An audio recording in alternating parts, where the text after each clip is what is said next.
Picture this. You hold a position your community considers essential to its relationship with the divine.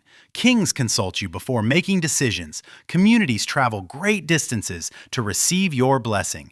You occupy a role that exists specifically because you are different, because your body, your gender, or your way of being sits outside the categories that govern ordinary social life. And across 5 different empires, on 4 different continents, across 2,000 years of recorded history, the exact same thing eventually happens to people in your position. A new power arrives. It has a different theology, and it has a specific, urgent need to destroy you. Not because you did anything wrong, because what you represent, sacred difference, divine exception, holiness located precisely in what does not fit the binary, is structurally incompatible with the theology the new power needs to install. This video is about that pattern.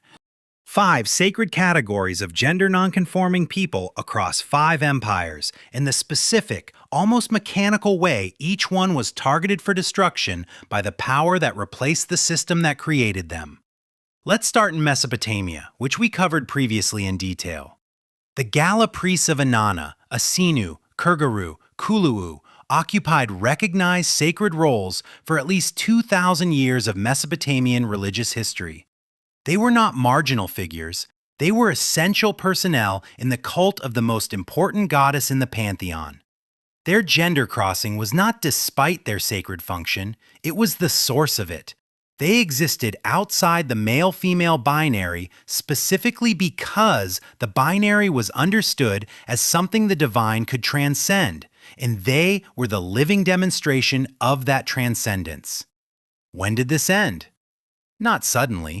The destruction of the Gala priesthood happened gradually as successive imperial powers, Assyrian, then Babylonian, then Persian, imposed administrative and religious structures that increasingly marginalized temple institutions not directly serving the new state religion.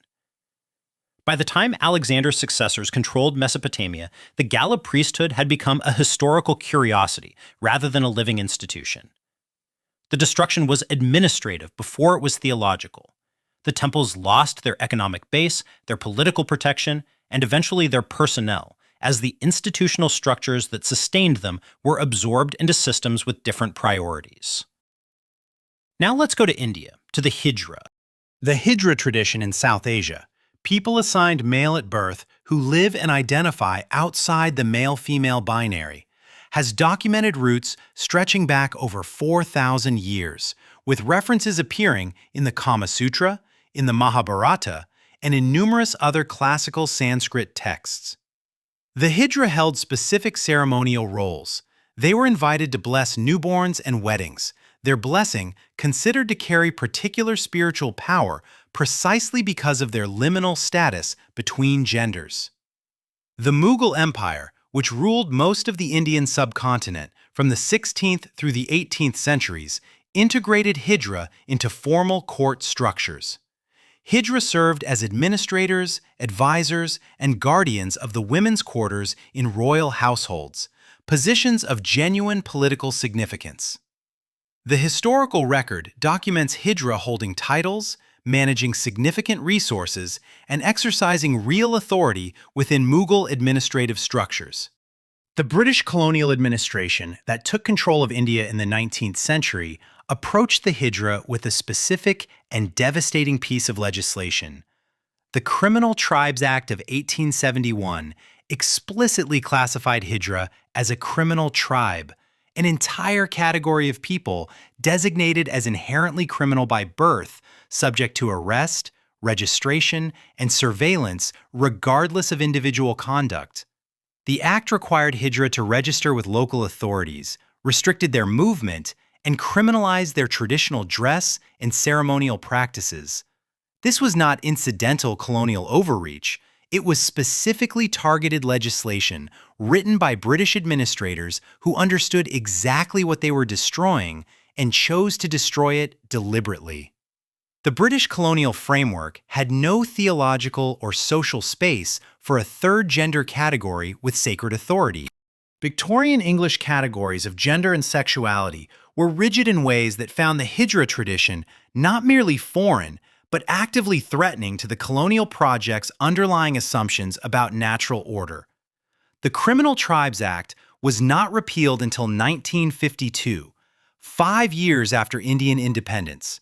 The damage of 80 years of criminalization did not disappear with repeal.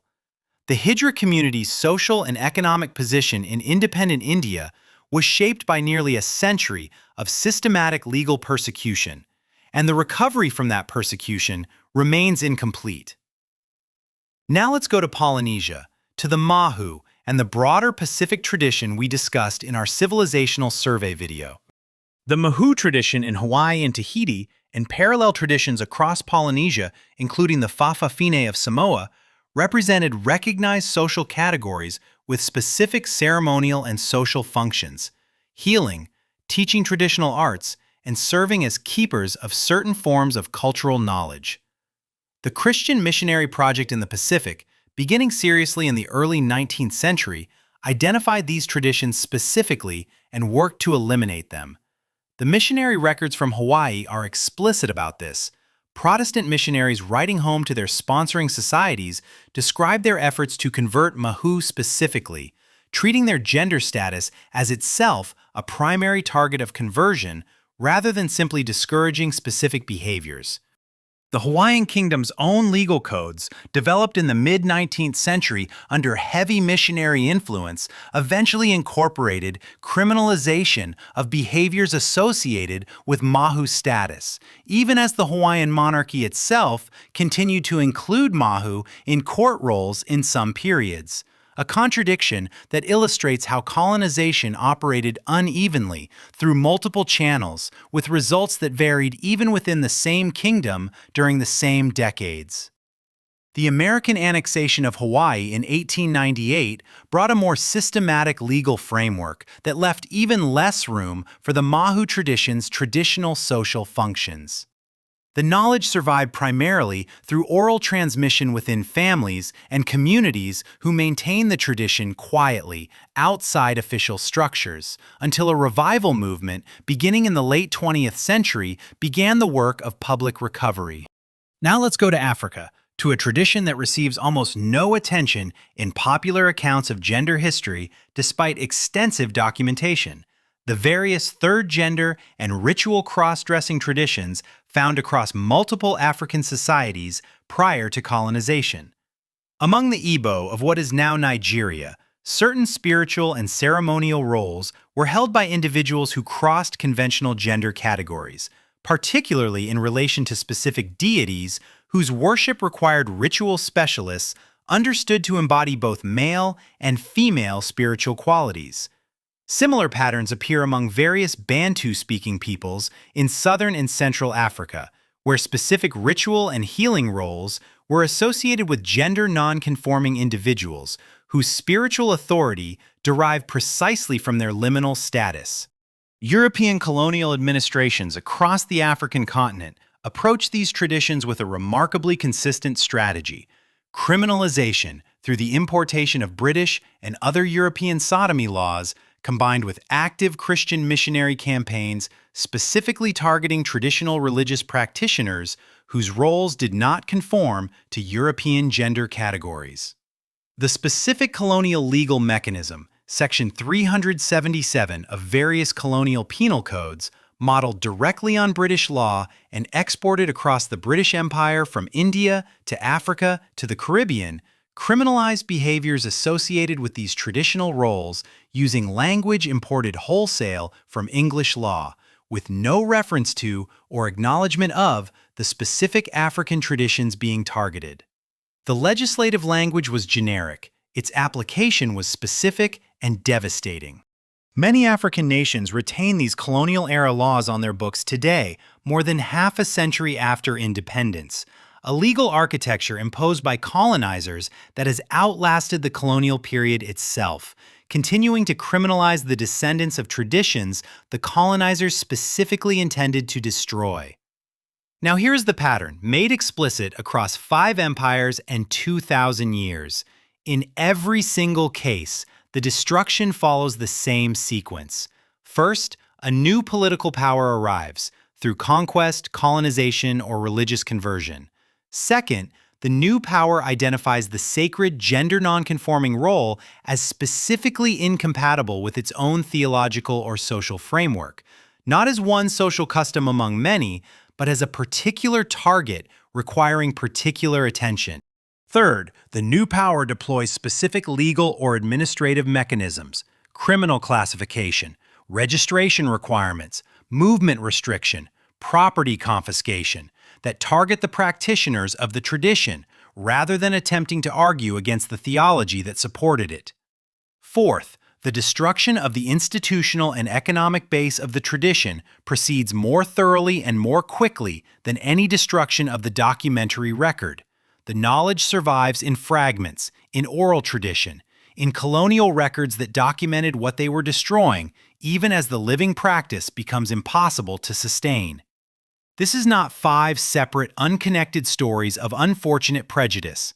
This is a recognizable pattern of institutional behavior that recurs whenever a political power encounters a sacred social category built around gender transcendence and recognizes, correctly, that the category represents a structural challenge to the binary theological and social framework the new power requires. The destruction was never really about the individuals involved. The individuals were simply the visible target of an institutional project aimed at something larger, the elimination of any sacred framework in which the binary itself could be questioned, transcended, or located outside the control of the incoming power structure.